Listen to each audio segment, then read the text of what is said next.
بسم الله الرحمن الرحیم. د هرات ملي ټلویزیون درنو قدرمنو لیدونکو په سلامونه مو هرکلی کوم.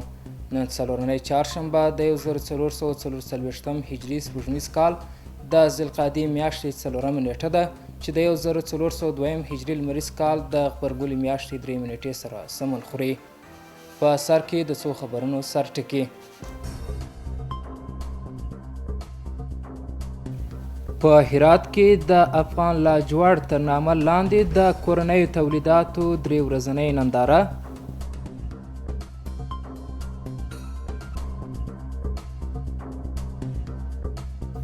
د هرات والي تر مشرۍ لاندې د غیر دولتي بنسټونو ترمنځ د همغږۍ غونډه ترسره کېدل.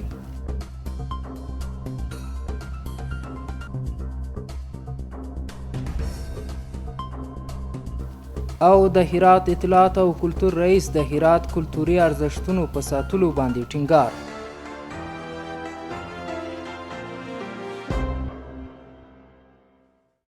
اوس هم بشپړ خبرونه. زه محمد ولی عمري یم.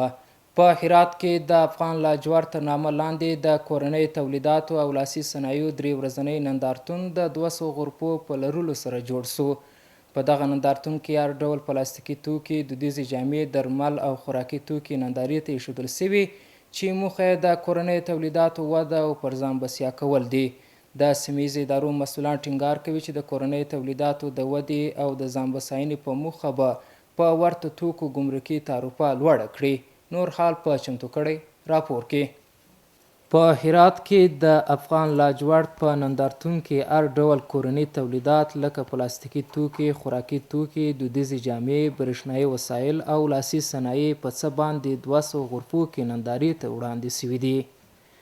نندارچیانو د کورنیو تولیداتو د خرڅلاو د زیاتوالي لپاره د دا ډول نندارتونونو جوړول مهم وبلل او د اسلامي امارت له مسؤلانو یې وغوښتل چې په ورته توکو ګمرکي تعرفې لوړې کړي او له هیواده بهر د دغه توکو د ننوتلو او قاچاق مخه ونیسي.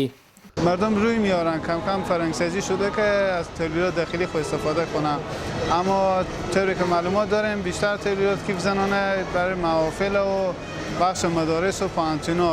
د دولت یو همکاری ده د میرمنو سره، د هغه میرمنو سره چې هغه متشبثین دي یا تجربه کار تاجران دي یا نوی وارده شوي په دغه تجارت کې دي. دا یو ډیر اقدام دی زموږ د پیشرفت. هر قدر تولید برابر فابریکات زیاد شه، بیکاری کم بشه، نیروی جوان جذب میشه و باعث از این میشه که موازنه اقتصادی به سر پا گذاشته شه. د دې ولایت د صنایعو او کانونو خونې مسؤلان وایي هرات د ډیرو خوراکي او غیر الکولي څښاکو په تولید کې پر ځان بسیا سوی او د کورنیو تولیداتو د ودې لپاره د هیوادوالو لپاره لازمه ده چې له ملي تولیداتو ګټه واخلي. محصولات مختلفی که در فابریکات افغانستان تولید میشه به نمایش گذاشته میشه و خوشبختانه امسال ما نسبت به هر زمانی حضور پررنگ خانمار داریم. تقریبا نزدیک به 100 غرفه محصولات صنایع دستی خانما هست که به جای ویژه و خاص محصولات از این به نمایش گذاشته شده. هیچ نوع محدودیتی برای کاروبار وجود نداره. به همه خاطر خانم‌ها رجوع کردن به طرف کار و فعالیت صنعت و یک نوید خوبیه که ما میفهمیم که بخیر انشالله به سوی خودکفایی شدیم و انشالله به سوی خودکفایی میریم. په ورته وخت کې د هرات د سیمهیزې ادارې مسؤلین د کورنیو تولیداتو پر ملاتړ ټینګار کوي او وایي چې د صنعتکارانو د ستونزو د حل او د کورنیو تولیداتو د ودې لپاره به لازمي هڅې وکړي. یعنی هدف ما در کوتاه مدت همین است که مرزها از ورود اموال خماش و مشابه و غیر معیاری و بدون استاندارد بند کنیم و صرفا اموال معیاری از طریق گمرکات داخل کشور بشه. امروز فساد نیه، وجود نداره. وقتی که فساد نیه هم دولت میتونه بودجه دی خود اکمال کنه و یک طرف دیگه مردم هم میتونن که به سهولت فابریکه‌دار ما، تاجر ما، زراعتکار ما کار بکنه. په همدې حال کې په دغه نندارتون کې 120 غرفې د نارینه‌و او د ښځو 80 غرفو خپل کورني تولیدات او لاسي صنایعو نندارې ته وړاندې کړي چې د 3 ورځو لپاره به د لیدونکو پر مخ پرانیستې وي. د هرات والي چې د اقتصاد په ریاست کې د نادولتي مؤسسو د همغږۍ په غونډه کې خبرې کولې، ټینګار یې وکړ چې هڅه کوي په نشه یي توکو روږده کسانو ته د کار زمینه برابره کړي. د هغه په وینا اوس مهال سلګونو دغه روږدي کسان د دغه ولایت په کانونو کې په کار بوخت دي او په نږدې راتلونکي کې به یې ډیرو ته د کار زمینه برابره سي. نور حال په چمتو کړي راپور کې. د نادولتي مؤسسو د همغږۍ غونډه د هرات د والي په مشرۍ د اقتصاد ریاست په انګړ کې جوړه سوه. په دې کتنې کې د هرات والي د نادولتي مؤسسو د فعالیتونو د قدردانۍ ترڅنګ وویل چې روږدو کسانو ته د هغوی د راټولولو د کار درملنې فرصتونو په برابرولو کې جدي ژمن یو.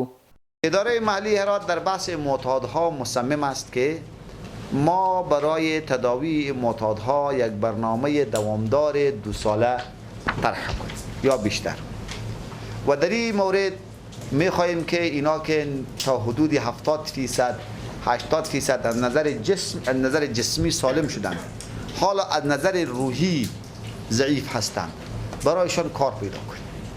لذا مدیر صاحب مبارزه با مواد مخدر ما گفتم که در یک نقطه از شهر حدود 2000 جریب زمین بایر پیدا کنه که ما در اونجا بخش زراعت، بخش مالداری، بخش حرفه و فن از جمله خیاطی، نجاری، آهنگری و غیره و غیره، بخش تدریس و درس، علوم دینی و علوم عصری، بخش های مختلف را به شانه های خود معتادها بسازیم. له بلې خوا د هرات د اقتصاد رئیس هم د دوی او نادولتي مؤسسو ترمنځ د لا زیاتو همکاریو غوښتونکی دی. د اقتصاد ریاست چې هر ځای نمایندګي وي، په هر ولایت کې وي، د تدارکاتو په بخش کې، د استخدام په بخش کې، په هر بخش کې اقتصاد کولای شي چې نماینده وشي او د اقتصاد ریاست څخه دوی د نماینده په شرکت باندې به د خریداري او استخدامونو د ټول شام پر مخ بیایي. په ورته وخت کې د هرات ولایت د کار او ټولنیزو چارو، شهیدانو او معلولینو او د سرحدونو، قومونو او قبایلو چارو رئیسانو د کورنیو او بهرنیو بنسټونو او اړوندو دولتي ادارو ترمنځ د لا زیاتې همغږۍ او همکارۍ غوښتنه وکړه. له بلې خوا د نادولتي مؤسسو مسؤلینو ډاډ ورکړ چې د هرات په ټولو برخو کې به له اړو کسانو سره مرستې وکړي او په دې برخه کې د سیمه ییزو مسؤلانو د همکارۍ غوښتنه وکړه. لومړنی بادونکی اتومات 4 کویټه ماشین چې په ساعت کې 3500 بوتلانو تولید ظرفیت لري د پیشکام روز ماشین جوړونې شرکت لخوا جوړ شوی دی. د هرات والی شیخ الحدیث مولانا نور احمد اسلامجار لخوا پرانیستل سو. د یاد شرکت مسؤلینو په خبره دغه ماشین د کورني انجینرانو لخوا جوړ او طراحي شوی دی چې د نړیوالو معیارونو سره برابر دی. د دغه شرکت مسؤلین همداراز وایي دوی په پام کې لري د لومړي ځل لپاره د خوراکي او درملو موادو ډکولو لپاره هیواد کې ماشینونه جوړ کړي. بلخوا هم د هرات والی شیخ الحدیث مولانا نور احمد اسلامجار د کورني تولیداتو څخه د سیمه ییزې ادارې د بشپړ ملاتړ خبر ورکړ او زیاته یې کړه چې د کورنۍ تولیداتو لا ودې لپاره به د اسانتیاو رامنځته کولو برخه کې د هیڅ ډول هڅو څخه ډډه ونه کړي. د هرات د اطلاعات او کلتور رئیس د هرات ارزښتونه باید له پامه ونه غورځول سي. یو شمیر فرهنګیانو، لیکوالانو او شاعرانو د استاد برک کلتوري مرکز په یوه غونډه کې د کلتوري اثارو د پیاوړتیا په اړه خبرې وکړې. د هرات د اطلاعات او کلتور رئیس مولانا نعیم الحق حقانی د دوی په غونډه کې وویل چې د دوی د چارو د پیاوړتیا او د کلتوریانو د ستونزو د حل په موخه باید نورې غونډې جوړې سي. مولانا حقانی د هرات د کلتوري ارزښتونو پر ساتنې ټینګار وکړ او ویل چې هیڅوک باید د هرات ارزښتونه له پامه ونه غورځوي. ښاغلی حقانی شاعران د هرات د ارزښتونو په توګه یاد کړل او زیاته کړه چې د دوی د ملاتړ لپاره جدي هڅې کوي. په ورته وخت کې یو شمیر شاعرانو هم له مسؤلینو وغوښتل چې له کلتوري کارونو جدي ملاتړ وکړي. د یادونې وړ ده چې په دې غونډه کې شاعر محمد ناصر نایز الملک تیموري الهروي د یو ښه شاعر او شخصیت په توګه یاد سو او ستاینه وسوه. همدارنګه شاعرانو د متقابل منلو او یووالو په اړه شعرونه ولوستل. د هرات د اطلاعات او کلتور رئیس مولانا نعیم الحق حقانی د ګازرګاه په نامه له دې دشت څخه د لیدنې پر مهال په دې سیمه کې د زیارتونو د ویجاړولو په اړه څرګندونې بې بنسټه وبللې او ویل چې چاته اجازه نه ورکول کیږي چې د دې سیمې زیارتونه تخریب کړي. ښاغلی حقانی وایي هر هغه څوک چې د دې سیمې د ورانولو ادعا کوي باید له مسؤلو دولتي ادارو سره په همغږۍ او قانوني توګه کار واخلي. د یادونې وړ ده چې یو شمېر ښاریانو د اطلاعاتو او کلتور ریاست ته په دې اړه شکایت کړی چې ګواکې د اسلامي امارت یو شمېر کارکوونکو دوی ته داسې تذکرې ورکړي چې دا سیمه یوازې د ښاروالۍ او د حج اوقاف پورې اړوند ده او ژر به ویجاړه سي. ښاریانو هم په دې اړه د هرات د اطلاعاتو او کلتور رئیس ته خپله اندېښنه څرګنده کړه او د دې ستونزې د هواري غوښتنه یې وکړه. د هرات د اطلاعاتو او کلتور رئیس هم په دې برخه کې په شتون سره د دې ستونزې په جدي حل ټینګار وکړ. د یادونې وړ ده چې د ګازرګاه سیمه له کلونو راهیسې خلک د زیارت په توګه کاروي او اوس پکې بې شمېره زیارتونه دي.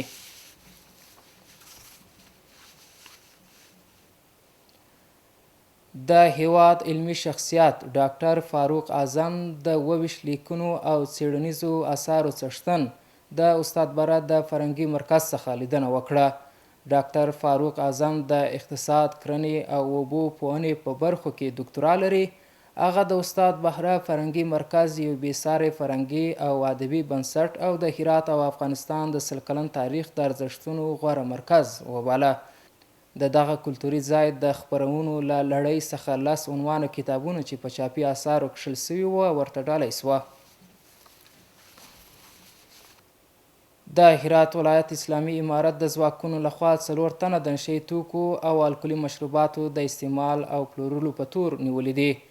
د هرات ولایت د نشهیي توکو په وړاندې د مبارزې مدیریت د څو کشفي عملیاتو په ترڅ کې 4 تنه د نشهیي توکو او الکولي مشروباتو د پلور او استعمال په تړاو ونیول.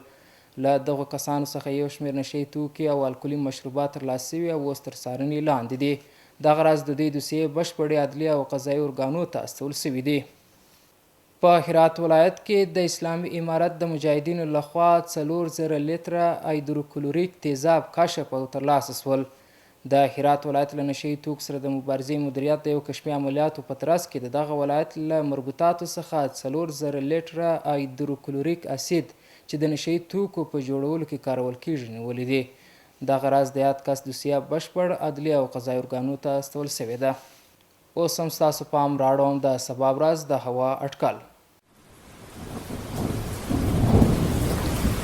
ګرانو دوستانو د ما سلامونه ومنئ، شپه مو په خیر. اوس هم پاملرنه وکئ د سبا ورځې د هوا حالاتو ته. پنجشنبه هرات ښار لمر 11 درجه 14 تیتای ولس، غوریان اوریاز 11 درجه 14 تیتای ولس، کروخ لمر 11 درجه 9 تیتای 12 او پشتون زرغون لمر 11 درجه 14 تیتای 14. اوس هم یو ځل بیا د څو خبرونو سرټکي. په هرات کې د افغان لاجورد تر نامه لاندې د کورنیو تولیداتو 3 ورځنۍ ننداره.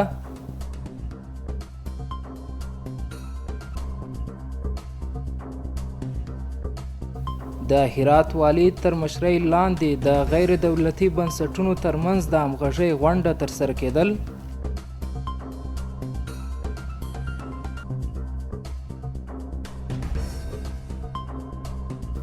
او د هرات اطلاعات او کلتور رئیس د هرات کلتوري ارزښتونو په ساتلو باندې ټینګار.